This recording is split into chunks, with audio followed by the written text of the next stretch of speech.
Assalamualaikum dan salam sejahtera. Bersama kami Berita di TV. Jangan lupa untuk follow Facebook Malaysia Deadline dan YouTube Deadline TV. Antara menarik hari ini, PAS dipaksa lantik, bekas pemimpin UMNO jadi AJK Pusat. Menteri Agama dituduh terlibat dakwaan seksual. Syahidan dakwa ahli Parlimen Tebrau sokong Israel. 12 wakil rakyat PKR dakwa mereka tidak akan jejak kaki ke Gaza. Berikutan kejatuhan keruntuhan Kerajaan Pakatan Harapan pada 2020, peranan Raja-Raja Melayu dalam politik dan pentadbiran negara semakin penting. Sejak pilihan raya umum 2018, Raja-Raja Melayu telah merungkai episod politik dua rampasan kuasa di tengah-tengah pandemik COVID-19 dan kebuntuan selepas pilihan raya negara tahun lepas. Sultan Pahang Sultan Abdullah Ahmad Shah yang menjadi Yang di-Pertuan Agong ketika pergolakan politik ini serta menyaksikan 3 Perdana Menteri mengangkat sumpah akan berundur pada Januari tahun depan. Baginda akan digantikan oleh Sultan Johor Sultan Ibrahim Sultan Iskandar dan Tunku Mahkota Johor Tunku Ismail menjelaskan ayahandanya mempunyai agenda yang sangat jelas apabila menjadi Agong kelak. Katanya dia selalu cakap tentang mengembalikan pemerintahan kerana ada situasi-situasi yang kurang stabil di dalam negara. Jadi baginda nak memberi lebih kestabilan kepada negara. Tunku Ismail juga percaya pemerintahan ayahandanya akan menjadi masa yang menarik. Katanya jadi ke bawah duli Sultan Ibrahim ada rancangan dia. Dia nak bekerjasama ataupun memberi berkongsi pendapat dan pandangan kepada Perdana Menteri, kita akan lihat. Apabila mengulas mengenai prestasi Perdana Menteri Datuk Seri Anwar Ibrahim, Tunku Ismail berkata, sebagai warga negara, baginda turut mempunyai hak untuk mengulas mengenai perkara politik. Kedua-dua Sultan Ibrahim dan Tunku Ismail seringkali menyuarakan pendapat mengenai pelbagai isu baik di peringkat negeri maupun nasional. Sementara itu, Putera Mahkota Johor juga berkata, ayahandanya tidak akan berkompromi dalam hal menjaga kepentingan rakyat. Katanya dia akan menjadi Agong yang tegas bila berkaitan dengan kepentingan terbaik negara. Jadi dia tegas tapi memahami. Tunku Ismail memberi contoh Menteri Besar Johor On Hafiz Ghazi akan mendapatkan perkenan Sultan berhubung keputusannya dan baginda akan memberikan maklum balas dengan berterus terang. Pelantikan On Hafiz sebagai Menteri Besar Johor pada 2022 merupakan antara detik krisis politik. Ini kerana Barisan Nasional Johor pada awalnya telah menggembar-gemborkan Hasni Mohamad akan kembali menjadi Menteri Besar sekiranya gabungan itu memenangi pilihan raya negeri. Walaupun BN menang majoriti 2/3 di negeri itu, namun pelantikan Hasni tidak menjadi kenyataan dilaporkan kerana campur tangan dari kuasa lebih tinggi. Sementara itu, Tunku Ismail berkata, ayahandanya dan keluarga sedar akan tanggungjawab sebagai Agong. Katanya ini adalah tugas tanggungjawab untuk negara, bukan Johor sahaja. Tapi anda nampak apa-apa keputusan-keputusan yang dibuat ataupun polisi yang ke bawah duli ada agenda tersebut. Perkara itu akan memberi manfaat kepada negeri Johor juga dan juga negeri-negeri lain secara tidak langsung. Maksud saya ia tanggungjawab yang besar. 2 bekas pemimpin UMNO, Anwar Musa dan Syahidan Kasim adalah antara 9 individu yang dilantik sebagai ahli jawatankuasa PAS Pusat bagi 2023 hingga 2025. Setiausaha Agong PAS Taqiyuddin Hasan dalam satu kenyataan berkata, pelantikan jawatan tersebut dibuat pada mesyuarat jawatankuasa kerja parti itu.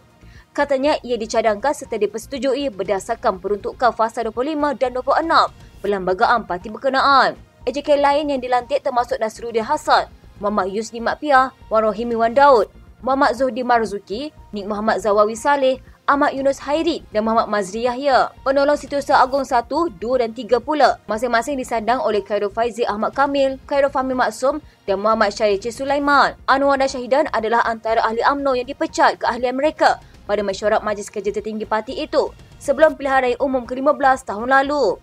Anwar yang juga bekas Setiausaha Agong UMNO menyertai PAS pada Jun lalu. Bekas ahli Parlimen Ketereh itu juga adalah pengerusi NGO Muafakat Nasional. Syahidan pula adalah bekas ahli Parlimen Arau dari Barisan Nasional tetapi dipecat daripada UMNO selepas bertanding di kerusi Parlimen itu pada PRU 15 atas tiket Perikatan Nasional selepas namanya tidak tersenarai sebagai calon.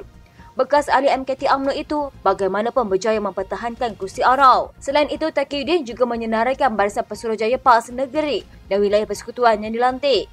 Bekas Menteri Besar Kelantan Ahmad Yaakob dikekalkan untuk mengetuai PAS Kelantan dalam senarai Pesuruhjaya PAS Negeri dan wilayah persekutuan. Hanya aduan payah Jaras dan bekas pesyarah Abdul Halim Tamuri merupakan muka baru apabila dia dilantik sebagai Pesuruhjaya PAS Selangor bagi menggantikan Ahmad Yunus. Selain itu, kedudukan Menteri Besar Perlis Muhammad Syukri Ramli dan Arung Gunung Semanggul. Razman Zakaria sebagai Pesuruhjaya PAS di Perlis dan Perak juga akan kekal. Begitu juga dengan bekas Menteri Besar Kelantan Ahmad Yaakob.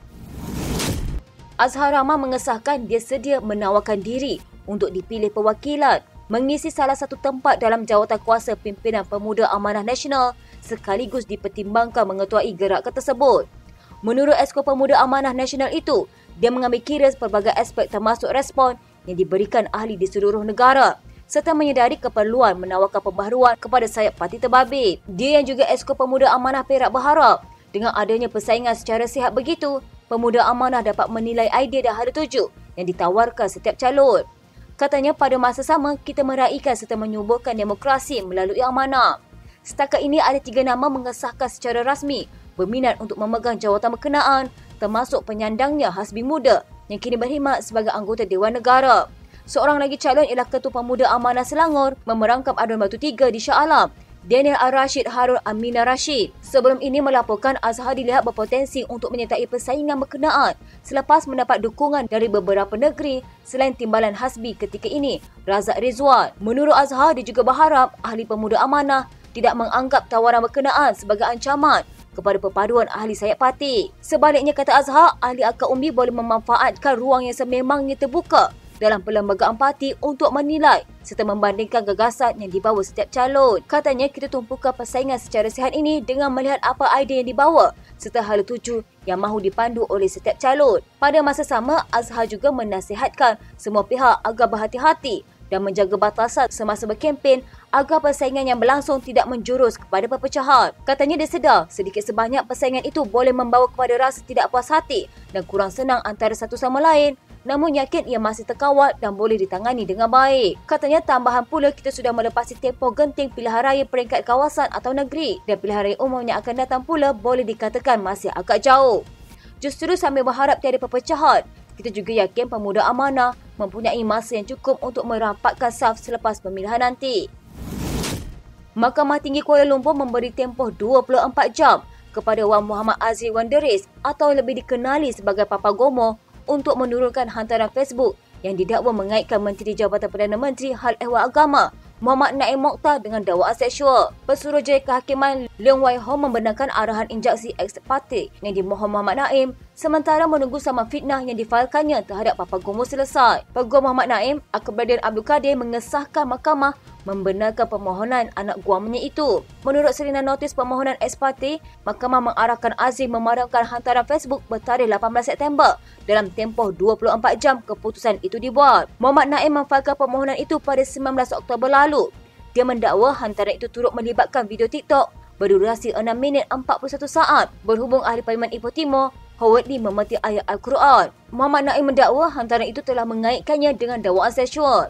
Menafikan dakwaan itu sebagai tidak benar. Dia berkata hantaran itu antara lain menyiratkan dia sebagai seorang penunggang agama Islam dan berdepan dengan tuduhan seksual.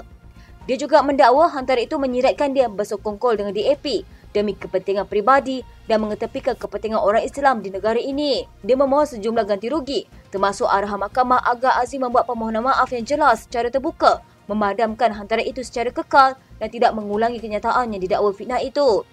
Dia juga memohon ganti rugi teladan, teruk dan punitif serta faedah 5% setahun dari tarikh penghakiman sehingga penyelesaian penuh, kos dan lain-lain relief yang dianggap wajar dan sesuai oleh mahkamah. Pada 12 Januari lalu, polis dilaporkan memulakan siasatan terhadap dakwaan seorang hakim kanan ketika itu didakwa membuat gangguan seksual terhadap seorang wanita yang sudah berkahwin pada 2020. Hakim itu kemudian membuat laporan polis terhadap pihak yang menuduhnya dan mendakwa dia telah difitnah. Naim juga sebelum ini memfailkan saman terhadap anggota Majlis Kerja Tertinggi UMNO, Lokman Nur Adam berkenaan hantaran berkaitan dakwaan itu. Lokman kemudian memohon maaf secara terbuka di mahkamah bagi menyelesaikan saman itu. Suasana Dewan Rakyat kecoh selepas Syahidan Kasim, Perikatan Nasional Arau mendakwa Jimmy Puah, Pakatan Harapan Tebrau sebagai menyokong Israel. Kata Syahidan, dia mahu Parlimen membuat pendirian yang jelas mengenai isu krisis yang sedang berlangsung di Gaza itu. Katanya contohnya Tebrau membuat pandangan sokong Israel. Apakah dia seorang sahaja menyokong Israel? Saya minta kerajaan bawa usul nyatakan pendirian kita tentang pembunuhan yang dilakukan Israel ini. Dakwa Syahidan pendirian dibuat Puah itu sudah tular. Bagaimanapun Syahidan tidak memberikan penjelasan lanjut mengenainya. Kenyataan dibuat syahidan itu mendorong Puah bangkit dan menafikan kenyataan bekas Menteri Besar Perlis berkenaan. Dia yang juga ahli parlimen mewakili PH mendesak Syahidan agar menarik balik tuduhan yang dilemparkan. Timbalan Speaker Alice Lau kemudian meminta Syahidan mengemukakan bukti untuk menyokong dakwaannya ke atas Puah. Syahidan kemudian mendakwa dia tidak menuduh Puah memberikan sokongan kepada Israel dan gembira juga kenyataan yang dibuat itu tidak benar. Katanya dia telah diviralkan sokong Israel, jadi dia tarik baliklah. Kalau tak betul, bagus, Alhamdulillah. Bukan kita nak menuduh, kita bukan perangai macam you all, kamu semua. Tuduh orang tidak henti. Tapi kerajaan sendiri kena keluarkan pendirian. Pertikaian itu menyebabkan keadaan dalam Dewan Rakyat menjadi kecoh apabila beberapa ahli parlimen di blok kerajaan terus mendesak Syahidan menarik balik dakwaannya itu jika tidak mempunyai bukti. Antara yang kedengaran bersuara ialah Shahrizan Johan, Pakatan Harapan Bangi dan Awang Hashim Perikatan Nasional Pendang. Syahidan akhirnya menarik balik kenyataan itu selepas diarahkan Lau. 12 wakil rakyat PKR yang sebelum ini menggesa pelaksanaan Minggu Solidariti Palestin di sekolah dikaji semula. Berkata pendirian mereka telah disalah tafsir. Dalam kenyataan, mereka menyuarakan kecaman terhadap kezaliman Israel terhadap rakyat Palestin dan menggesa PBB mengenakan sekatan perdagangan dan ekonomi terhadap Israel selain memastikan bantuan kemanusiaan sampai ke Gaza. Mereka juga berkata kebimbangan mereka sebelum ini berhubung apa yang disifatkan sebagai unsur ekstremis dalam Minggu Solidariti Palestin tidak seharusnya dilihat sebagai menentang Palestin mahupun menyokong Israel. Katanya ada antara kami yang telah menyatakan penentangan kami terhadap kezaliman Israel di parlimen dan malah dipentas antarabangsa. Kesaan mereka sebelum ini menerima kecaman beberapa pihak, antaranya PAS dan Pemuda UMNO yang mencadangkan agar kerajaan menghantar mereka menyertai misi kemanusiaan di Palestin agar dapat melihat dengan lebih jelas tentang keadaan di sana. Mereka membidah Setiausaha Agung PAS Taqiyuddin Hassan yang menggesa mereka untuk lebih berhati-hati dalam perkara itu tidak dilihat cuba memberi gambaran salah berkenaan perjuangan rakyat Palestin. Katanya dakwaan Taqiyuddin bahawa naratif yang kami ambil adalah bersamaan dengan propaganda Media Barat adalah dangkal dan berniat jahat.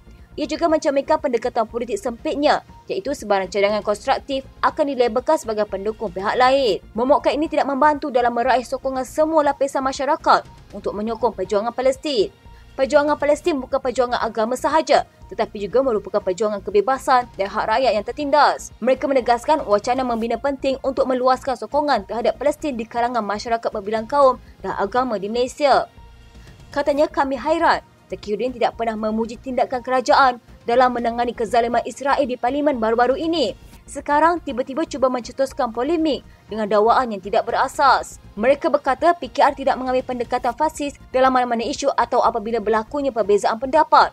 Apatah lagi isu yang menggoreskan hati seperti perjuangan Palestin. Katanya dukungan kami adalah sejajar dengan matlamat perjuangan PKR iaitu kemuliaan insan dan kebebasan asasi. Pendirian tegas kami ialah tidak akan menyokong sebarang gerakan apartheid. Kami sekali lagi ingin menyatakan sokongan dan bersedia membantu inisiatif-inisiatif yang dilakukan oleh kerajaan dalam memperjuangkan kemanusiaan dan solidariti kepada rakyat Palestin.